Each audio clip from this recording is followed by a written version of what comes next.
Sigma M R square होगा।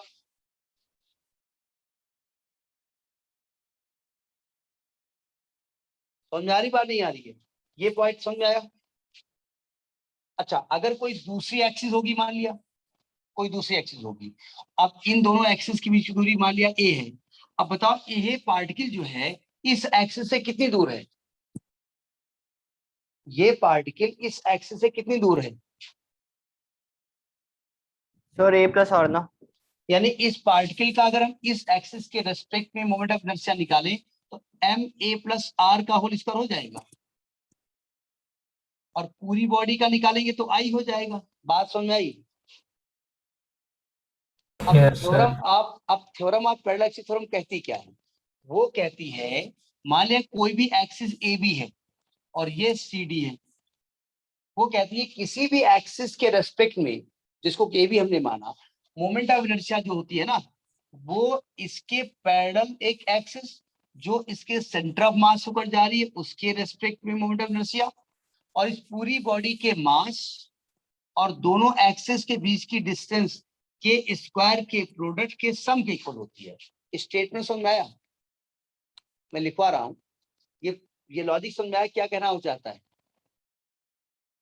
Yes sir, जितना ज़्यादा दूर हुआ तो फिर वो उस पर डिपेंड करता है ए पे। हाँ, मतलब ये स्टेटमेंट ही हमको मैथमेटिकली लिखवाना है, इसीलिए हमने इसको पूरा लॉजिक बताया है। तो लिखिए जरा इसी theorem, the moment of inertia, the moment of inertia, bracket लिख दीजिएगा आई, ब्रैकेट में लिख दीजिएगा आई, of a body about any axis, the moment of inertia of a body about any axis is equal to इस स्टेटमेंट को देखते रहिएगा theory लिखने के साथ साथ, is equal to its moment of inertia about the parallel axis through center of mass through its center of mass, और bracket लीजिएगा ICM, through its center of mass ICM plus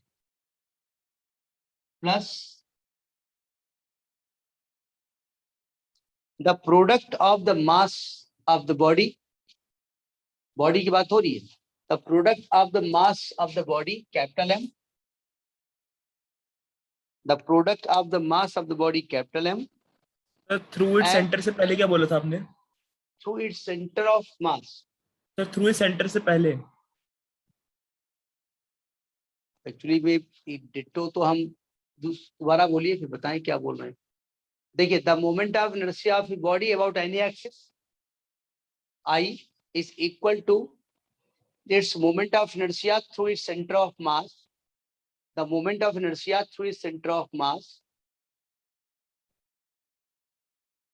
दोबारा सुन लीजिएगा कंफ्यूज ना हो। देखिए, the moment of inertia of a body about any axis, bracket में I लिखिए, is equal to its moment of inertia about a parallel axis to its center of mass ICM। लिख लिया इतना? Yes sir.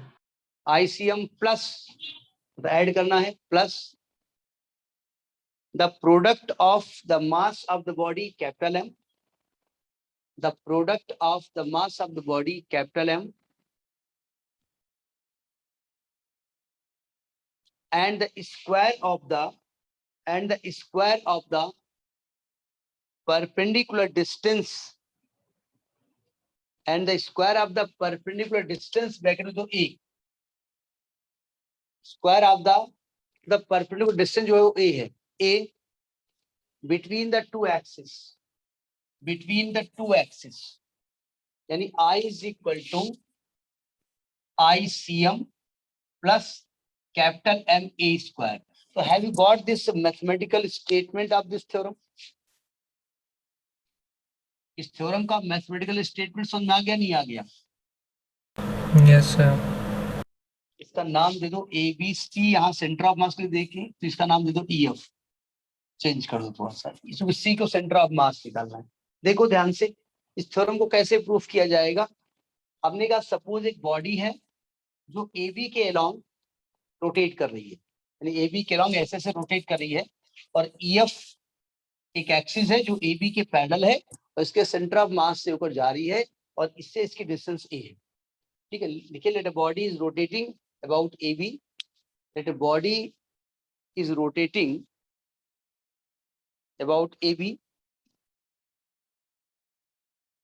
and EF is parallel to AB passing through center of mass C, and EF is parallel to AB and passing through its center of mass C। Diagram बस जो लिखा वही लिखना है आपको। and the distance between these two axes is A, and the distance between these two axes is small a।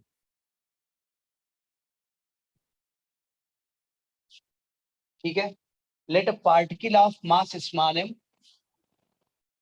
let a particle of mass small m at distance small r from EF, at distance small r from EF। तो ये तो language हो गई आपकी इस diagram के बारे में। आप देखिए ध्यान से, अब आपको AB के रेस्पेक्ट में इस बॉडी का मोमेंट ऑफ इनर्शिया निकालना है। तो क्या निकालेंगे? Moment of inertia of body about AB, I is equal to क्या बताया गया, M into A plus R का होल स्क्वायर। ये तो मोमेंट ऑफ इनर्शिया इस पार्टिकल का है, सही कह रहा हूं मैं। और जब इसको आप सिग्मा लगा देंगे तो पूरी बॉडी का मोमेंट ऑफ इनर्शिया निकल आएगा। अब देखिए सिग्मा M, इसको खोल दीजिएगा, A square plus R square plus 2AR, bracket पूरा खोल दीजिएगा, sigma MA square plus sigma MR square plus sigma 2MAR।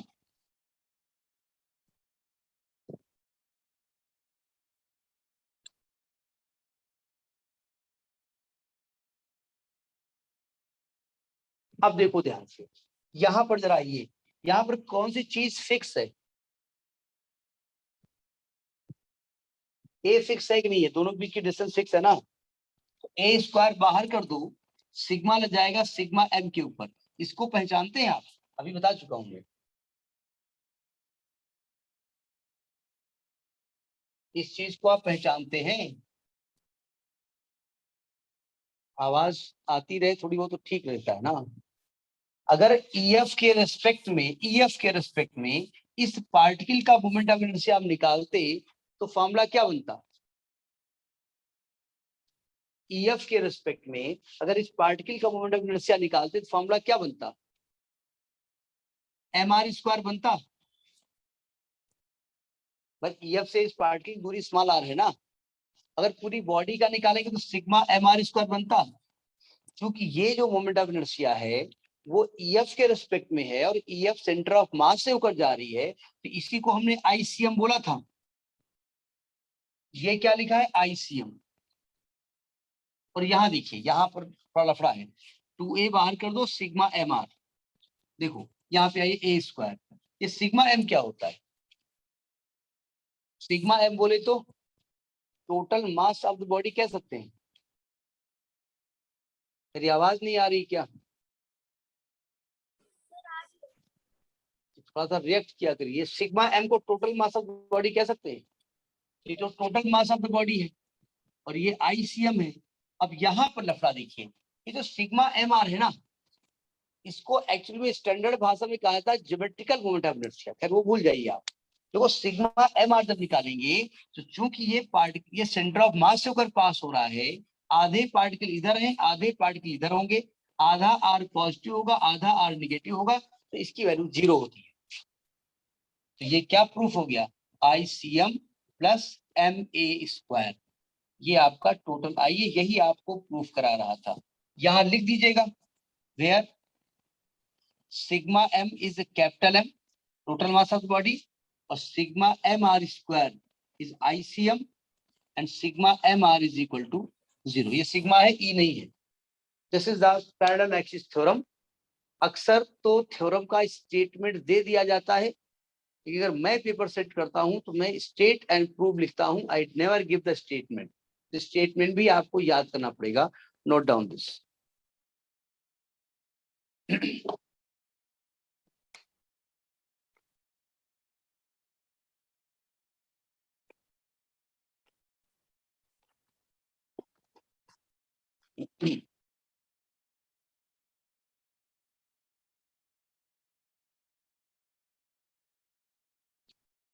Ayush साहब समझ में आ रही बात? Yes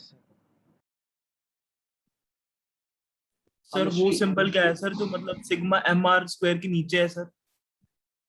sigma ICM. M R square ICM होगा ना। देखिए आईसीएम बताया गया था ये भाई। एक्चुअली में आर डिस्टेंस इस पार्टिकल की कहां से, ईएफ से है ना, और ईएफ सेंटर ऑफ मास होकर जा रहा है, इसलिए इसी का नाम तो आईसीएम हमने बोला था।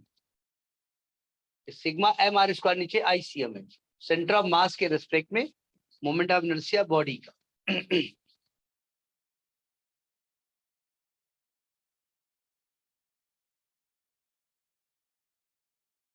ये है पैरेलल एक्सिस थ्योरम।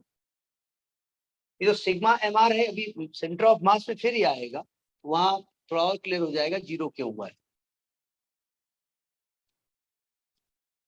अब आपके हिसाब सिग्मा एम आर जीरो हुआ तो एम आर स्क्वायर क्यों नहीं जीरो हुआ?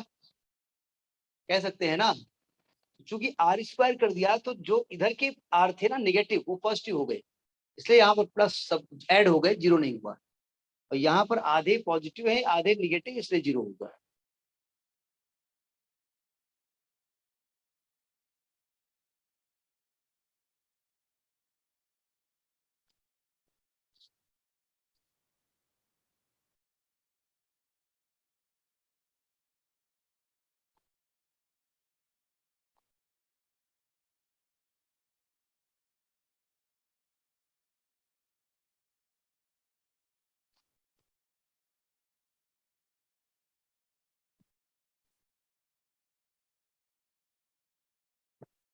हो गया?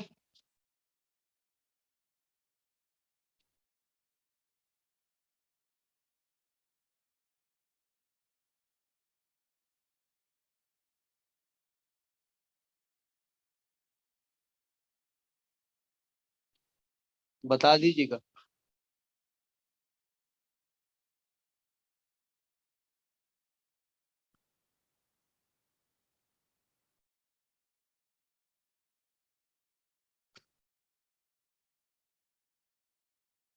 Sir done sir. सभी ने कर लिया? सर एक सेकंड थोड़ा सा रहेगा।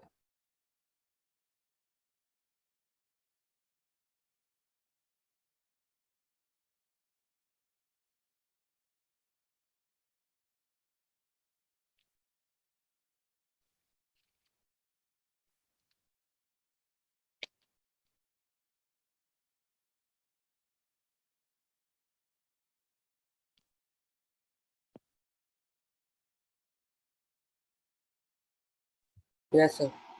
अब देखिए परपेंडिकुलर एक्सिस थ्योरम। नेक्स्ट है परपेंडिकुलर एक्सिस थ्योरम। पहले इस थ्योरम का कंसेप्ट बताएंगे, फिर इसका स्टेटमेंट लिखवाएंगे, नहीं इससे कंफ्यूज हो जाएंगे आप। Perpendicular axis theorem. देखिए एक कार्डबोर्ड है आपके पास, प्लेन ऐसे, उसको एक लैमिना कहा जाता है। प्लेन शीट है आपके पास, ठीक है। ये कार्डबोर्ड है यानी प्लेन शीट है, कोई लकड़ी का टुकड़ा पड़ा हुआ है। आपने इसको यहाँ छेद कर दिया और इस पर दो एक्सिस खींच दी, एक्स एक्सिस वाई एक्सिस। क्या ये दोनों एक्सिस इस बोर्ड पे हो सकती नहीं हो सकती है? हो सकती है। और ये परपेंडिकुलर एक्सिस है, ये परपेंडिकुलर, ठीक है। अब अगर इस ये परपेंडिकुलर जेड एक्सिस ऐसे हम खींच रहे हैं। अब जरा ध्यान से समझिएगा, अगर कोई पार्टिकल है, पार्टिकल मैं बॉडी की बात नहीं कर रहा हूं, एक पार्टिकल है पी, इसका मास है स्मॉल एम, इसका कोऑर्डिनेट है एक्स कामा वाई। इसका मतलब ये हुआ ये एक्स है ये वाई है। अब बताओ इस पार्टिकल की एक्स एक्सिस से दूरी कितनी है? इस पार्टिकल से एक्स एक्सिस से दूरी कितनी है? सर वाई y है। तो अगर मैं कहूं कि इस पार्टिकल का y के रेस्पेक्ट, x एक्सिस के रेस्पेक्ट में मोमेंट ऑफ इनर्शिया कितना होगा, तो आप क्या कहेंगे इस पार्टिकल का?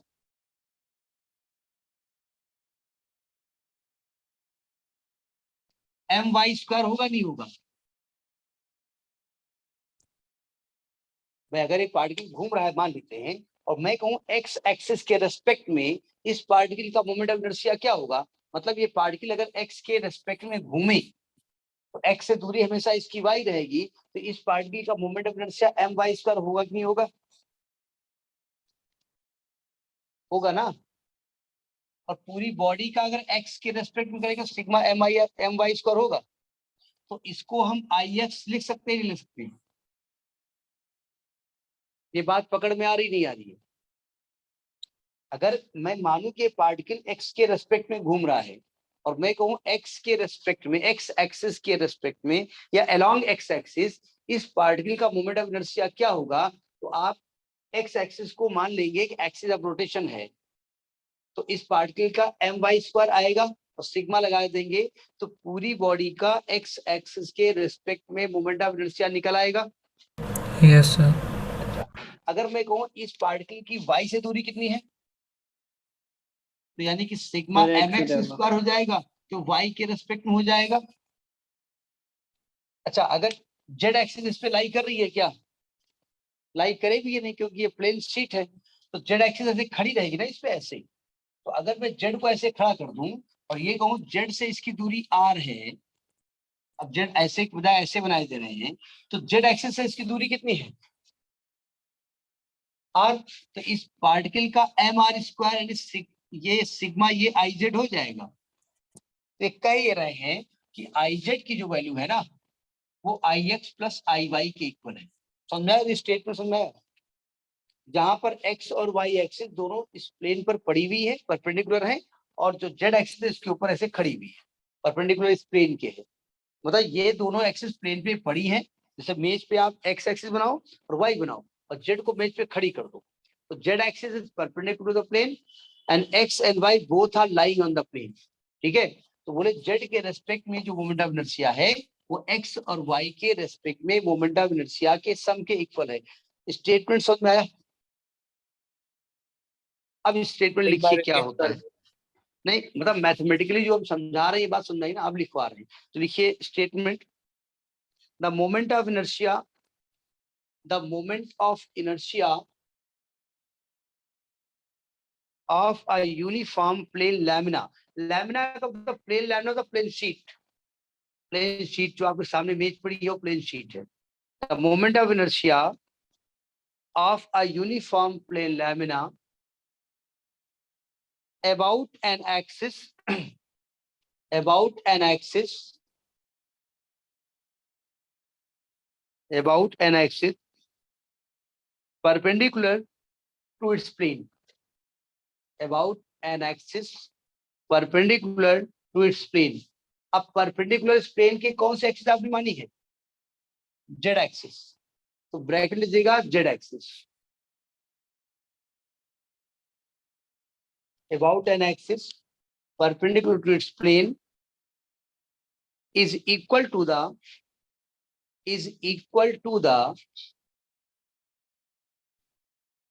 sum of its moments of inertia, is equal to the sum of its moments of inertia, sum of its moments of inertia about any two axes, about any two mutually perpendicular axes, sir वापस about, repeat करो sir, आपकी आवाज cut रही है sir मेरे लिए। अभी आ रही है? यस सर आ रही है सर, तभी कह रहा हूँ। अच्छा अच्छा, दोबारा बोल दें? जी सर। मतलब समझिएगा ये दो एक्सिस, ये जेड एक्सिस इस प्लेन के परपेंडिकुलर है, अन्य दो एक्सिस इसको इंटरसेक्ट कर रही है, दोनों इस प्लेन पर लाई कर रही है, दोनों आपस में परपेंडिकुलर है। ठीक है, तो लिखिए the moment of inertia of a uniform plane lamina, the moment of inertia of a uniform plane lamina of a uniform plane lamina about an axis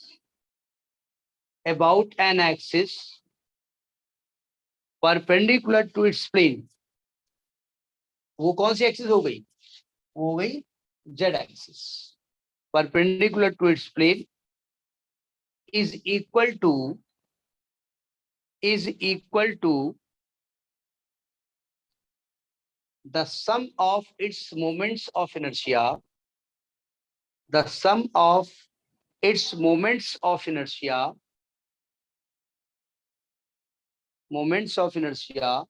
about any two mutually perpendicular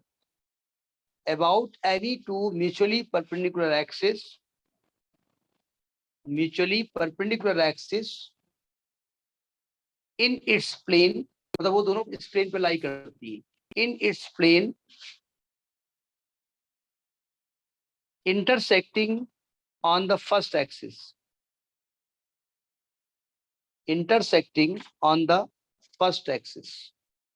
तो language समझ में आ गई. ये लिखिए I Z is equal to I X plus I Y. Statement समझ में आया कि नहीं आया?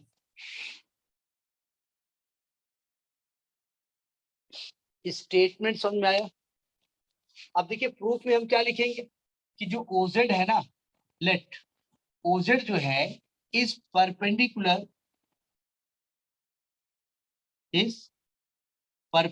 To the plane. हम इसको परपेंडिकुलर मान लेंगे. And O X and O Y are on the plane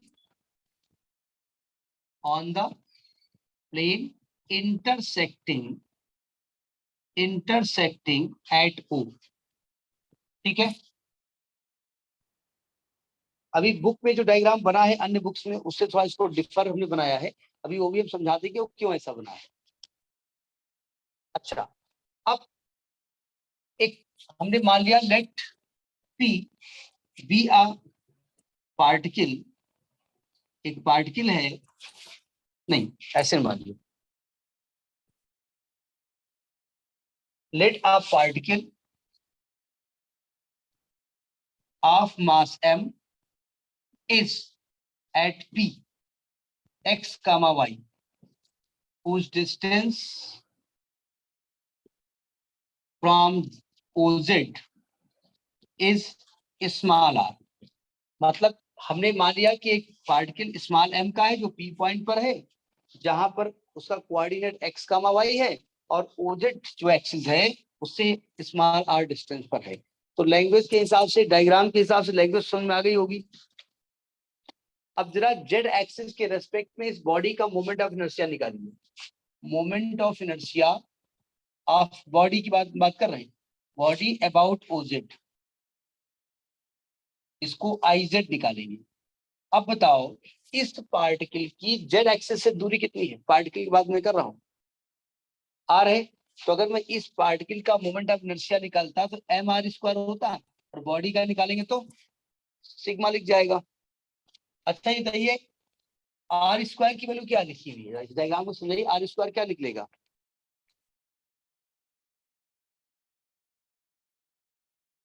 x square plus Y square होगा भाई. Yes. Pythagoras theorem. ये हो जाएगा X square plus Y square, bracket खोलो, तो sigma M X square plus sigma M Y square. ये I Z is equal to sigma M X square जो है इस बॉडी का मोमेंट ऑफ इनर्शिया किसके रेस्पेक्ट में है? X axis. वाई एक्सिस के अलावा आई वाई, और ये है आई एक्स. होगी प्रूफ. क्या लिख दो? Where I X is equal to sigma M Y square है और I Y is equal to sigma M X square. होगी theorem of perpendicular axis theorem.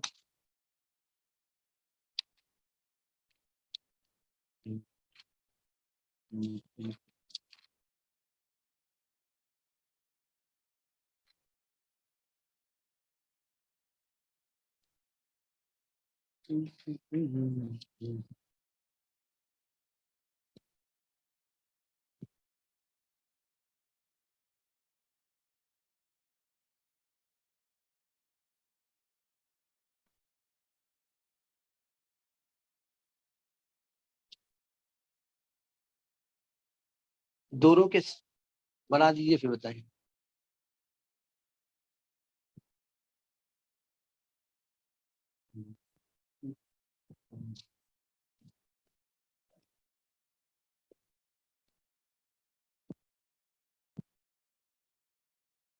Sir वो अपने डायग्राम के नीचे I Z equal to I Y plus I X क्यों I बनाया? X ही लिखा है ना। क्यों ये लिखोगे नहीं, इसकी ये क्या है, इसको इसके बाद ये बनाएंगे, वो डायग्राम नीचे बनाएंगे, ये इसके बाद आया है ना, ये हाँ यहाँ सर से ही आया है। वही पूछा। ध्यान से इधर देखा करिए हम कर क्या रहे हैं। ऐसा ना किसी ने कहा डायग्राम बना के ये लिख दिया पहले, ये यहाँ से आया है, कैलकुलेशन होगा। हाँ नहीं सर वो मुझे आई एक्स ओ एक्स दिख रहा था इसलिए पूछा। नहीं नहीं आई एक्स, वो मेरी राइटिंग एक्चुअली कभी आई भी ओ हो जाता है, इसलिए हम बोलते भी रहते हैं। क्या किया जाए, भगवान मिलेंगे तब पूछेंगे काय को इतनी गंदी राइटिंग बनाई थी, तब मास्टर बनाना था तो राइटिंग थोड़ी अच्छी दे देते। क्या बताएं, ये थ्योरम समझ में आ गई, स्टेटमेंट याद कर लीजिएगा, ठीक है।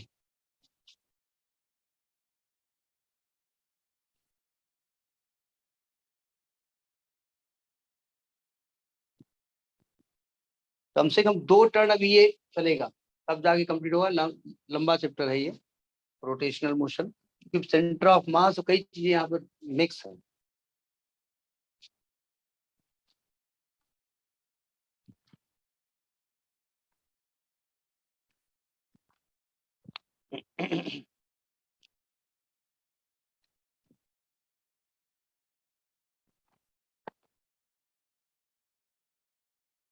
बता दीजिएगा।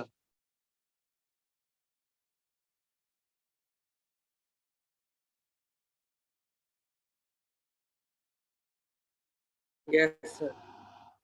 अच्छा इसमें डायग्राम बना लिया ना? सर नीचे वाला नहीं हुआ, बाकी सर जो ऊपर डायग्राम वाला पार्ट है डायग्राम वो लिख डायग्राम दिया। डायग्राम डायग्राम अच्छा डायग्राम हो गया। डायग्राम कुछ बुक्स में चेंज है, इसलिए मैं आपको बता देता हूँ, कोई कंफ्यूज होने की जरूरत नहीं है। उन्होंने किया कुछ नहीं है,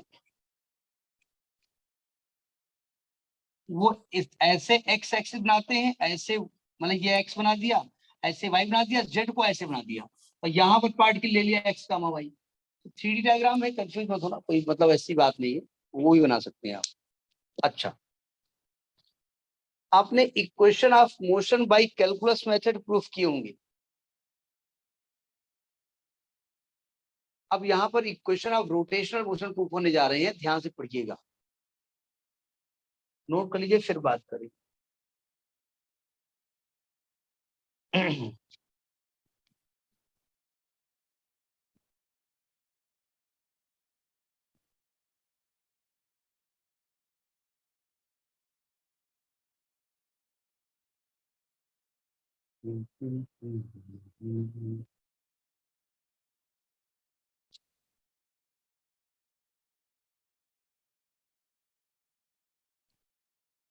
हो गया।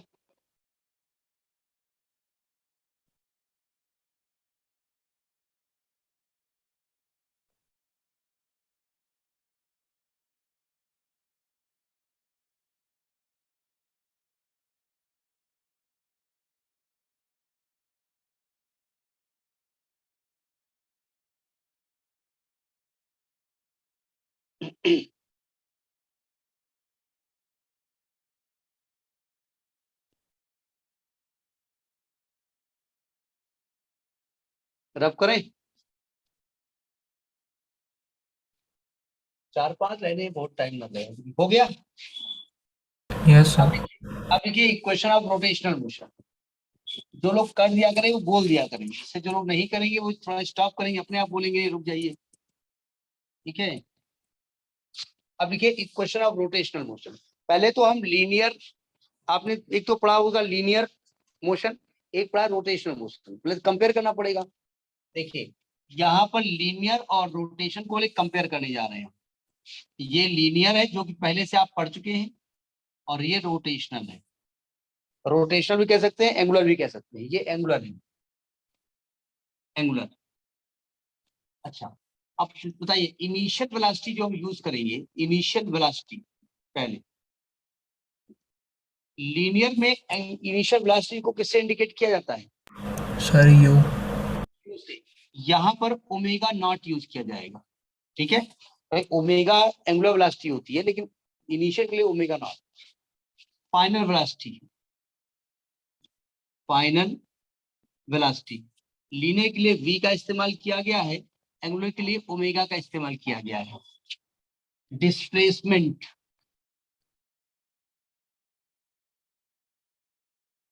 लीनियर के लिए s का इस्तेमाल किया गया है, एंगुलर के लिए थीटा का इस्तेमाल किया गया है।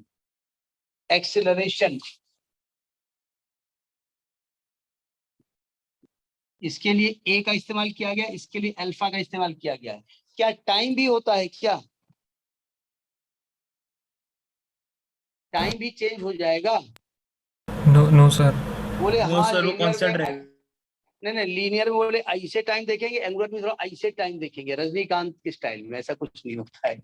अब देखिए, जब फर्स्ट इक्वेशन की हम बात करेंगे तो लीनियर में होती v is equal to u plus a t, और एंगुलर में आएगी omega is equal to omega not plus alpha t. जो सेकेंड इक्वेशन है लीनियर में थी s is equal to u t plus half a t square, और इसमें आएगी theta is equal to omega not t plus half alpha t square.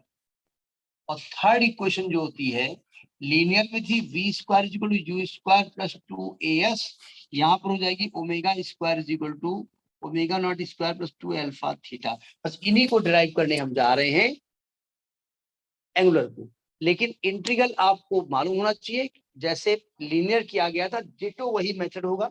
Integral दोबारा नहीं पढ़ाने जा रहे हैं, लिखिए फिर बात करें। अब लिखिए first equation, derivation of first equation.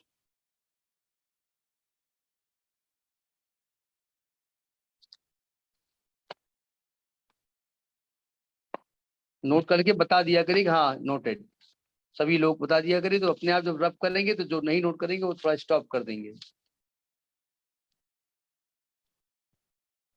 Yes sir. Yes sir. Ma'am एक सर एक सेकंड रुको, मैं लास्ट कॉपी हाँ कर देखिए, इसीलिए मैंने नोट कर लिया कभी। थोड़ा लगता भी सामने कोई सुन रहा है मेरी बात को। वो तो जैसे कहानी ना सुनाओ, रात में एक राजा था एक रानी थी और सामने वाला सो जाए और तुम कहानी सुनाते जाओ, तो वही चलता रहता है। सर नोट कर लिए सर।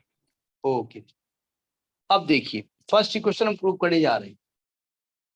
बिल्कुल डिटो लीनियर वाले जो हमने प्रूफ किए थे कैलकुलस मेथड से, याद है? दो मेथड बताए थे हमने, एक ग्राफिकल बताया था, एक कैलकुलस बताया था, और उसके लिए हमने एक दिन इंटीग्रल और डिफरेंशिएशन क्लियर किया था, याद आया? तो उसी की हेल्प यहाँ लेंगे, फर्स्ट इक्वेशन की बात करने जा रहे हैं, यानी कि omega is equal to omega not plus alpha t की बात करने जा रहे हैं। देखो प्रूफ कैसे करेंगे। हमने मान लिया कि, मान लेते हैं कि कोई बॉडी है, वो अल्फा एंगुलर वेलोसिटी से, एंगुलर एक्सेलरेशन से रोटेट कर रही है। तो अल्फा इज इक्वल टू क्या होता है? We know that, theory book से लिख लीजिएगा, we know that alpha is equal to d omega by d t होता है। इसमें rate of change of angular velocity delta omega by delta t होता है। इसमें इंस्टेंटेनियस वैल्यू निकालने के लिए हमने कहा था इसको डी लिखेंगे, ठीक है? तो यहां से डी ओमेगा की वैल्यू क्या होगी? Alpha D T. बायोलॉजी वालों को दिक्कत हो तो थोड़ा याद भी करना पड़ेगा, अल्फा डी टी। अब दोनों तो अच्छा है, मैथ वालों को भी दिक्कत होगी क्योंकि मैथ वालों के लिए इंटीग्रेशन 12th क्लास में है, इसलिए थोड़ा बहुत दिक्कत होगी। इंटीग्रेटिंग बोथ द साइड, यहाँ ओमेगा के रेस्पेक्ट में होगा, यहाँ टी के रेस्पेक्ट में होगा। इंटीग्रेटिंग बोथ द साइड्स, ये इंटीग्रल डी ओमेगा होगा और ये इंटीग्रल अल्फा डी टी होगा। जरा सावधान, यहाँ लिमिट लिखी जाती है, याद आया आपको? लीनियर इक्वेशन प्रूव कराए थे, याद है? लीनियर इक्वेशन प्रूव कराए थे, याद है ना? देखो यहाँ टाइम की लिमिट है, जब टाइम 0 आप लोगे शुरुआत में, उसमें ओमेगा क्या होगा? वो उसमें ओमेगा ओमेगा नॉट होगा। Yes sir. इनिशियल, और जब टाइम टी लोगे तो ओमेगा ओमेगा हो जाएगा। अब जरा इंटीग्रल पे ध्यान दो, जब इंटीग्रल आप dx करते थे, x का कोई भी फंक्शन नहीं होता था, उसका इंटीग्रल x होता था, और अगर x पावर n dx होगा तो x power n plus one upon n plus one होता है। ठीक है, दो फॉर्मूले लगातार बताते रहते हैं। क्या डी ओमेगा के साथ ओमेगा को कोई फंक्शन है यहाँ? नहीं है। No sir. इसका इंटीग्रल क्या हो जाएगा? ओमेगा। इंटीग्रल करने के बाद क्या करते हैं? ब्रैकेट बंद कर देते हैं, यहाँ पर लिमिट रख देते हैं ओमेगा नॉट टू ओमेगा। यहाँ अल्फा टी के साथ टी का कोई फंक्शन नहीं है, तो इसका इंटीग्रल टी और लिमिट 0 से टी। लिमिट रखने का तरीका क्या था? पहले ओमेगा की जगह omega not, sorry upper limit minus lower limit, ये हो जाएगा omega minus omega not, omega minus omega not is equal to alpha. यहाँ आएगा टी माइनस 0, तो omega is equal to omega not plus alpha t. ये first equation का derivation है। अच्छा, इसको कहा जाता है कैलकुलस मेथड। क्या कहते हैं? Calculus method. Calculus method. लेकिन यहाँ पर एक नाम इन्होंने चेंज कर दिया है। एनसीईआरटी में मैं अभी एकदम से किताब को पलटा तो नाम याद आ गया, इसको फर्स्ट प्रिंसिपल कहते हैं। क्या कहते हैं? First principle. हम एक क्वेश्चन देख रहे थे ऐसे, अभी मैं उसको बताता हूँ, तो हम नोट करिए फिर बता रहे हैं।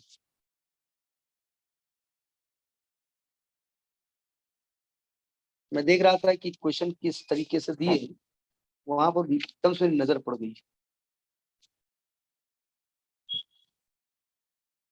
कहाँ नजर पड़ी पता नहीं।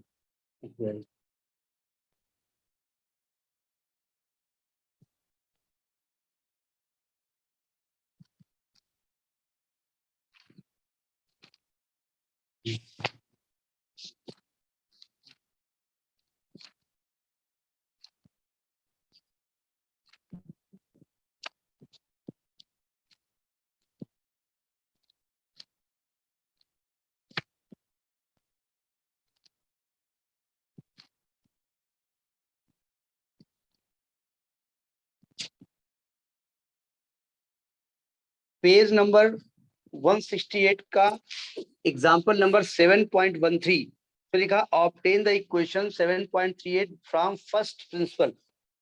इसको क्या कहा जाता है? First principle. तो इसको आप बाय फर्स्ट प्रिंसिपल कह सकते हैं, by first principle. Calculus method मतलब यही चीज आपका वहां भी हो सकती है, लीनियर वाले में भी कैलकुलस मेथड की बजाय आपसे फर्स्ट प्रिंसिपल कह सकते हैं। ठीक है, नोट करिए।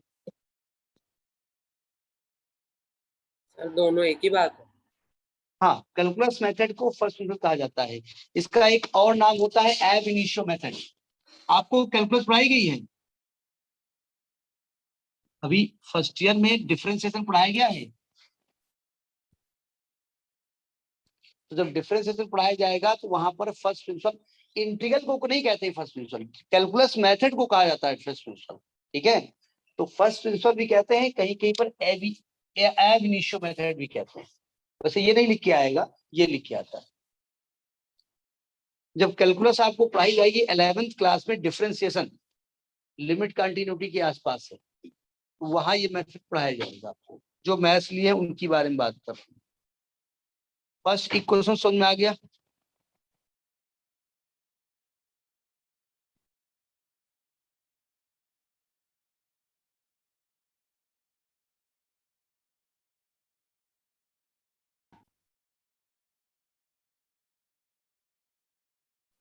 आपको बता दीजिएगा जब हो जाए।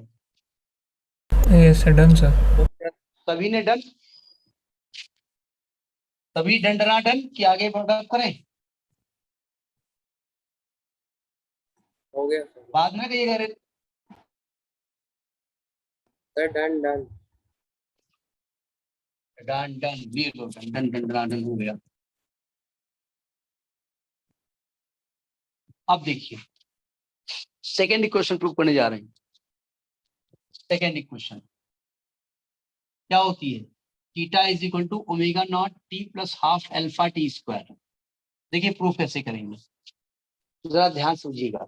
हमने कहा सपोज एक बॉडी है, वो रोटेशन कर रही है एक ऑर्बिट के चारों ओर, तो उसकी जो एंगुलर वेलोसिटी होती है, we know that omega is equal to d theta by d t होता है। जहां पर डी थीटा क्या है? ये d theta is a very small displacement in time dt। यहाँ क्या है? D theta is small displacement small displacement in time dt। सही मैं कह रहा हूं? तो देखिए इसका मतलब जब dt समय बाद डिस्प्लेसमेंट d थीटा हो गया तब आपको ओमेगा मिला ना। तो एक्चुअली ये इनिशियल वैल्यू है, फाइनल वैल्यू है। dt समय बाद जब d थीटा हो गया उसमें आपकी वेलोसिटी ओमेगा है, तो d theta is equal to omega t omega dt। तो ये बताओ ये जो आपका ओमेगा है ये इनिशियल ओमेगा है, फाइनल ओमेगा है? सिंपली बात फाइनल ओमेगा है। क्या आप कह रहे हो after time dt it is omega? तो आप, लेकिन आपके प्रूफ में फाइनल लाना नहीं है, तो आप क्या करेंगे? तो ओमेगा को लिख सकते हैं omega not plus alpha T into D T. अब ये तो इनिशियल आ गया ना, डी टी को अंदर ले जाओ, तो omega not D T plus alpha T D T, ये डी थीटा हो गया। Integrating both the side, integrating both the sides. जरा समझिएगा, यहां पर डी थीटा आएगा, यहां पर ओमेगा नॉट डी टी आएगा, यहां पर अल्फा टी डी टी आएगा। यहां टाइम की लिमिट, यहां पर थीटा की लिमिट। देखिए ध्यान से, यहां पर टाइम जब जीरो था तब थीटा को भी मैंने जीरो मान लिया है, वो थीटा 1 भी हो सकता था। यहाँ टाइम जब टी था, यहाँ टी था, तो यहाँ थीटा हो गया। देखो यहाँ थीटा अकेला है ना, डी थीटा, तो इसका इंटीग्रल क्या हो जाएगा? थीटा, लिमिट बाहर लिख जाएगी 0 to theta is equal to, यहाँ पर dt अकेला है, कोई भी t का फंक्शन नहीं है, तो ओमेगा नॉट बाहर और dt का इंटीग्रल t 0 से t प्लस यहाँ पर t की पावर 1 लिखा हुआ है यहाँ। तो अभी हमने कहा था अगर x टू पावर n कहीं लिखा होता है, इसको x पावर n प्लस 1 अपान n प्लस 1 करेंगे, यानी इसको t की पावर 1 प्लस 1 अपान 1 प्लस 1 करेंगे। यहां तक बात समझ में आ गई? क्या हमने कहा था? अगर dx अकेला है तब तो केवल x होगा, लेकिन अगर उसके साथ कोई x का फंक्शन दिया है तो उसका इंटीग्रल ये होता है। अब लिमिट ऑपरेट करने का तरीका अभी हम बता चुके हैं। पहले थीटा की जगह अपर, टी की जगह अपर, फिर माइनस करके लोअर। तो यहाँ क्या हो जाएगा? यहाँ आएगा theta minus 0 is equal to omega not, यहाँ आएगा t minus 0 plus half alpha, यहाँ आएगा टी स्क्वायर माइनस 0। तो ये हो गया आपका theta is equal to omega not t plus half alpha t square. Second question बिल्कुल डिटो वही है जो आपका लीनियर में प्रूफ कराया गया था।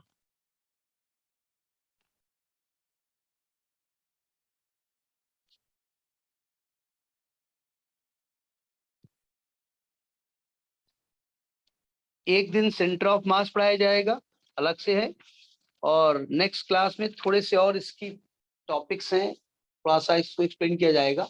2 टर्न कम से कम चलेगा ही। सेंटर ऑफ मास अलग है लेकिन है इसी में। बता दीजिए जब हो जाए। आप लोग चुपचाप बैठे रहे तो बताते नहीं हो।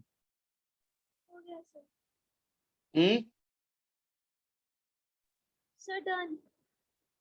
सभी ने done? No, sir, we are adding. Okay. Some are dunning. Some have done, some are dunning. Okay, do. अब आप समझते हो डनिंग तो इंग्लिश नहीं होती तो क्या दिक्कत? अर्थ तो समझ में आ रहा है ना? Yes, sir. ओके, अब देखिए थर्ड इक्वेशन फटाफट प्रूव करा देते हैं।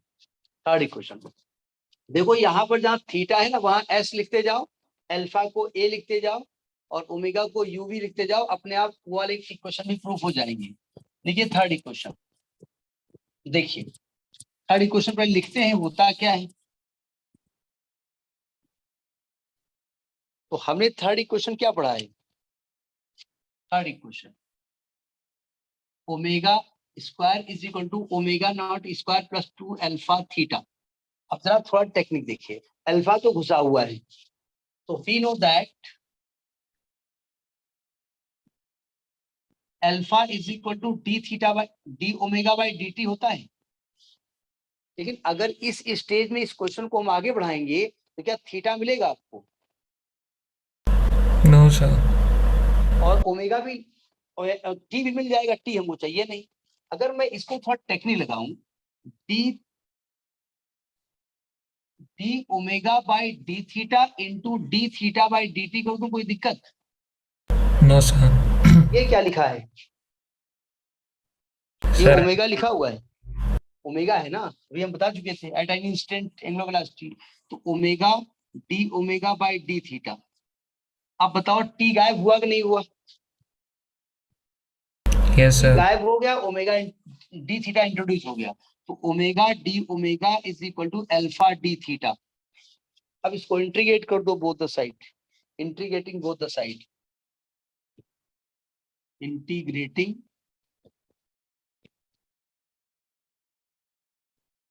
Both the sides. इधर इंटीग्रल आएगा ओमेगा टी ओमेगा, इधर इंटीग्रल आएगा omega alpha d theta. Alpha बाहर लिख दो, कोई जरूरत नहीं है। यहाँ थीटा की लिमिट, यहाँ ओमेगा की लिमिट। जिसमें इनिशियल डिस्प्लेसमेंट 0 था तो यहाँ पर ओमेगा नॉट थी वेलोसिटी, और जब यहाँ पर आपका थीटा हो गया, यहाँ फाइनल ओमेगा हो गया। अब जरा इंटीग्रल पे ध्यान दीजिए, अगर अकेला डी ओमेगा होता तो इसका इंटीग्रल ओमेगा होता, यहाँ ओमेगा टू पावर 1 है, इसका इंटीग्रल क्या हो जाएगा? ओमेगा स्क्वायर बाई 2 बता चुके हैं। और लिमिट यहाँ कैसे लिखेंगे? यहाँ बाहर omega not to omega is equal to, बड़ी घिनई हमारी है, क्या बताएं। ये है omega square by 2 limit omega not to omega is equal to alpha. यहाँ डी थीटा अकेला है तो इसका इंटीग्रल क्या होगा? Theta limit 0 to theta, limit रखो यहाँ पर 1/2 बाहर कर दो, ये क्या हो जाएगा? Omega square minus omega not square is equal to alpha. ये होगा थीटा माइनस 0 हो जाएगा, हाफ को उधर ले जाओ तो omega not square minus is equal to 2 alpha theta. तो omega square is equal to omega not square plus 2 alpha theta. हमें लगता है कि लीनियर वाले जो प्रूफ है वो थोड़ा सा दिमाग में रिमाइंड हो गए होंगे, लगभग लगभग यही है कि और वहां पर ओमेगा नॉट की जगह यू आ गया, ओमेगा की जगह वी आ गया, थीटा की जगह एस आ गया, और अल्फा की जगह ए आ गया। बिल्कुल डिटो प्रूफ वही है उसका, नोट करिए इसको।